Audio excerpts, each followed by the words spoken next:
चींटी के पर के बराबर भी कानूनी कार्रवाई की, हमने लापरवाही नहीं कर रखी। पुलिस की गवाही की जरूरत क्यों पेश आई आपको? क्यों पेश आ रही है कि पुलिस के अफसरान गवाही दें? वहां जो रघुपुरम में केस है, वहां तो एक ही तफ्तीशी अफसर जो है उसका स्टेटमेंट हो सकता है।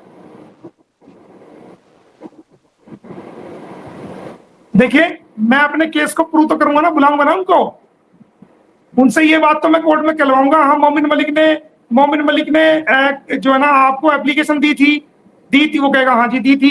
किस तारीख को दी थी? इस तारीख को दी थी। क्या एप्लीकेशन नंबर है? ये एप्लीकेशन नंबर है। आपने क्या कार्रवाई करी? कि जी हमने ये कार्रवाई करी। क्या आपने उसको बुलाया? क्या आपने उनकी स्टेटमेंट ली? तो वो सारी चीज मैं पूछूंगा, वो सारी चीजों का जवाब देंगे, बाउंड डाउन होंगे, तो वो उनकी लापरवाही साबित होगी ना, तभी तो मैं केस को जीत पाऊंगा। तो उनको उनको गलत क्यों करना, कोर्ट में बुला करके जो कार्रवाई नहीं करी या कहां तक की या किस, तो प्रूव वही करेंगे ना। और दूसरी बात, कोर्ट में जब सीमा हैदर पल्लवगढ़ से पकड़ी गई थी, फरीदाबाद हरियाणा से, तो उस वक्त पकड़े जाने के बाद जब कोई भी मुलजिम किसी एक स्टेट में पकड़ा जाता है और दूसरी पुलिस के द्वारा पकड़ा जाता है, तो वो दूसरे स्टेट की जो पुलिस अगर किसी दूसरे स्टेट में जाके किसी को अरेस्ट करती है, तो अरेस्ट करने से पहले वहां की पुलिस पहले जो वो कंसर्न पुलिस ऑफिसर है, जो जुरिडिक्शन जिस पुलिस थाने की है, वहां जाके वो रपट लिखती है मारने के लिए। वो अपने सभी के नाम लिखेगी रोजनामचा में, रजिस्टर में डीडी नंबर लिखेगी। उसके बाद वो वहां से रवाना होंगे रेड डालने के लिए।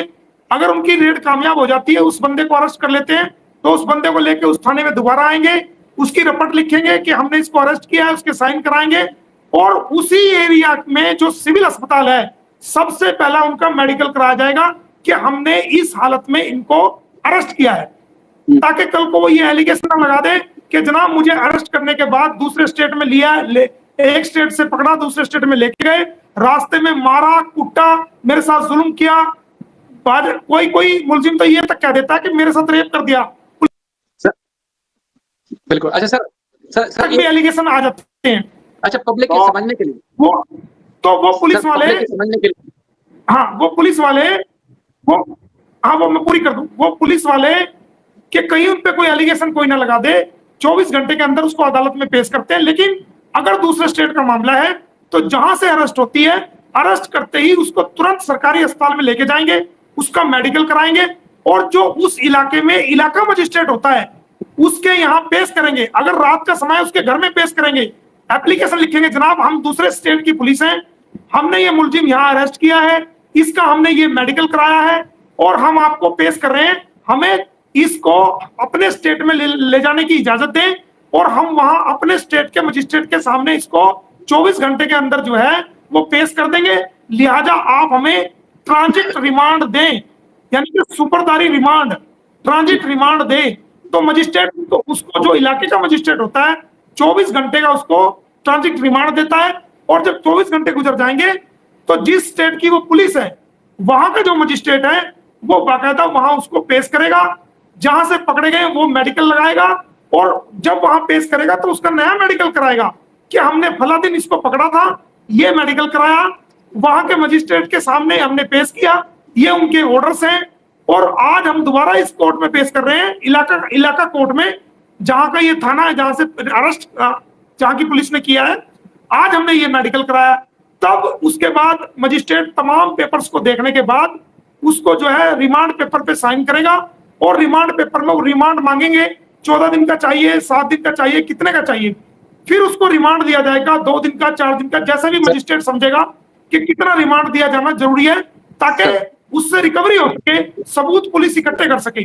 जब रिमांड पूरा हो जाएगा, दोबारा कोर्ट में पेश किया जाएगा, और फिर उसको जेल में भेजा जाएगा। ये कानून है। आपने जो क्रिमिनल कार्रवाई है इस मामले में ऐसा, इस मामले में, सीमा वाले मामले में, ये सारी प्रोसीडिंग जो मैंने आपको बताई, इसमें एक भी नहीं हुई। इसलिए मैंने सर, ये मेरा सवाल भी यही था, इसलिए मैंने मेरा सवाल भी यही था, मेरा सवाल भी यही, इसलिए कि जैसे जो इसलिए मैंने पुलिस ने तमाम यूपी पुलिस ने जो एसओपीज हैं, जो प्रोटोकॉल्स हैं, वो उन पे अमल नहीं किया।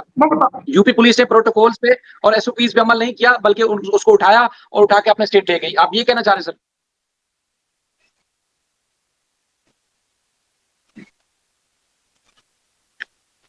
सर आपका सर ये तमाम लीगल कमजोरी मैं अपनी जो मैंने पर्सनल इन्वेस्टिगेशन की है, छानबीन की है और उसको मैंने कोर्ट को बताया है, इसलिए मुझे उनको बुलाना जरूरी है, उनकी गवाही में उनसे सवाल जवाब करना जरूरी है। इस चीज को आम आदमी नहीं समझेगा, इस चीज को जो वकील लोग हैं वही समझते हैं, हम कानूनी दिमाग रखने वाले लोग समझते हैं। अच्छा तो हम केस को लड़ रहे हैं, मजबूती से लड़ रहे हैं, हम अपने केस को प्रूव करेंगे और उनको सजा दिलाएंगे। अच्छा सर, एक केस में बेहतरीन एक और चीज ऐड अगर हो जाए, क्योंकि मुझे नहीं लगता कि आप मतलब अपना जो राज है वो राजदारी वैसे रखेंगे, लेकिन मुझे जैसे आपका जो राज है ना, जैसे आप चीजों को छुपा के रखते हैं, वक्त आने पर डिस्क्लोज करूंगा, मुमकिन है आप वो करें। मैं ये समझाऊं ये सारी बात आपकी सुनने के बाद, आपको आवाज समझ आ रही? वो चीज तो जो मेन चीज है ना बच्चों वाली, वो चीज तो दुनिया ने कोशिश कर ली उसकाने की, प्रोवोक करने की, कि कोई एनसीपीसीआर जा रहा है, कोई क्या खबर चला, वो आके ये किसी तरह प्रोवोक होके वो बात बता दे कि ये देखो मैंने कार्रवाई की हुई है। वो मैंने नहीं बता, वो मैं बताऊंगा नहीं। जब बच्चे सरकार के अंडर में आ जाएंगे ना, तो मैं भी नहीं बताऊंगा, भारत के टीवी चैनल अपना बता देंगे। अच्छा, मैं सर एक और आपसे अर्ज करूं, मेरा सवाल असल में ये था कि जो कई दफा बात होती रहती है हमारी लाइव डिबेट में भी, लोग कमेंट भी करते हैं कि यूपी से हरियाणा केस क्यों नहीं शिफ्ट किया जाता।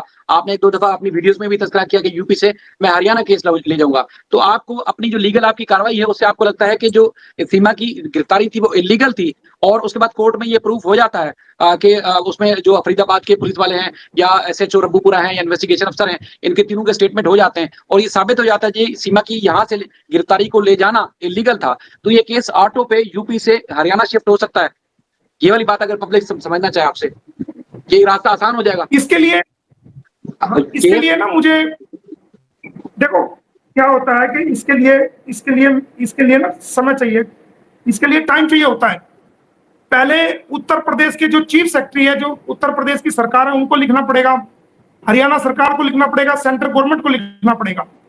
एक बार हमने लिख दिया, हमने लिख चुके हैं, हम कर चुके हैं, फिर उसका रिमाइंडर भेजना पड़ेगा, कम से कम हम 3 बार लिखना पड़ेगा, ताकि जब हम हाई कोर्ट में जाएं और ये मांग रखे कि जनाब ये कुछ नहीं कर रहे हैं और ये केस ट्रांसफर कर दिया जाए, तो हाई कोर्ट भी हमसे पूछेगा, जो ऑनरेबल हाई कोर्ट है, जो माननीय उच्च न्यायालय है, वो हमसे सवाल करेगा कि आपने एक बार सरकार को लिखा, क्या आपने दोबारा लिखा?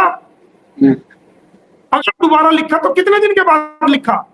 जी, हम दिखाएंगे जनाब हमने एक बार इस तारीख को लिखा, दोबारा हमने इतने दिन के बाद इस तारीख को लिखा, कोई जवाब नहीं आया, फिर हमने तिबारा लिखा, कोई जवाब नहीं आया, और अब हम नाउम्मीद है इनसे, अब हम आपकी शरण में आए हैं, अब हम न्यायालय से मांग करते हैं, तो फिर कार्रवाई होती है बढ़िया वाली ठोक के।